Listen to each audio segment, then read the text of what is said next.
নমস্কার বন্ধুরা, আমাদের রান্নাঘরে তোমাদেরকে স্বাগত। আশা করি সবাই খুব ভালো আছো।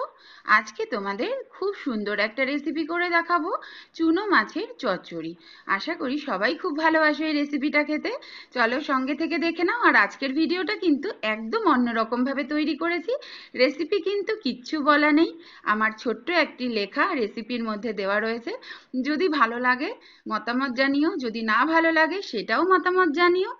সামনের দিনে এরকম ভিডিও আরও কিছু দেখতে চাও কিনা সেটাও আমাকে জানিও। তোমাদের একটা লাইক এবং মতামত পেলে কিন্তু আমি উৎসাহিত হব, আমার খুব ভালো লাগবে। চলো তাহলে আজকের রেসিপি শুরু করি। আর যারা নতুন এসেছো তাদেরকে অনেক অনেক ধন্যবাদ, তারা অবশ্যই সাবস্ক্রাইব করে আমাদের রান্নাঘরের পাশে থেকো। এতক্ষণ পর্যন্ত ধৈর্য ধরে যারা আমার রেসিপি দেখবে তাদেরকে অসংখ্য ভালোবাসা এবং বন্ধুত্বের হাত তো আমি আগের থেকেই বাড়িয়ে দিয়ে রেখেছিলাম। চলে এসো, সঙ্গে থেকে বন্ধুত্বও করে নিই আর পাশে থেকে একসাথে চলি। বলবো না গো আর কোনো দিন, ভালোবাসো তুমি মোরে। দেখা হলো বছর 25 পর, তুই এখন সেই মেয়েটির বর। বসেছিলাম তোর পথ চেয়ে, ঠিক বিকেল 5টায় বেজে উঠল টেলিফোন। দৌড়ে গেলাম এক অজানা আনন্দে, কিন্তু তুই ওপার থেকে আধা ভাঙা স্বরে নানান অজুহাত দিলি, আর দিলি কিছু মিথ্যা প্রতিশ্রুতি। এই জীবনে হলো না আর দেখা। নতুন রং মেখেছিস শরীরে, নতুন গন্ধ মেখেছিস সেই পুরনো টি শার্টগুলোয়, যেগুলোতে থাকতো শুধুই আমার গন্ধ। তোর কথা শুনে বুক ভেঙে গেছিল কান্নায়, তবুও তোকে বুঝতে দিইনি। হেসে বলেছিলাম, ভালো থাকিস, অপেক্ষা করব পরের জন্মে, তখন আর বাধা দিস না। নাই বা হলো তোর আমার ঘর, পরজন্মে বাঁধব কুঁড়ে ঘর। তখনও কি কাঁদলে বুকে টেনে নিয়ে চোখের জল মুছিয়ে বলবি, ওই পাগলি, আমি তো আছি তোর কাছে। জানিস, বড্ড মনে পড়ে সেই পড়ন্ত বিকেলে পার্কের মাঠে তুই আমি হাতে হাত রেখে ঘুরতাম। আইসক্রিম ভেলপুরি কিনে দিতিস, দুজনে কেমন কাড়াকাড়ি করে খেতাম।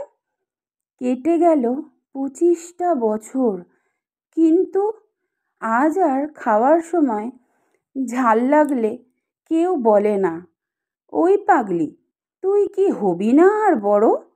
খাওয়ার টেবিলে বিষম খেলে তোর মতো জলের গ্লাসটা গিয়ে মাথায় হাত বুলিয়ে কেউ বলে না, আমি তো তোর পাশেই।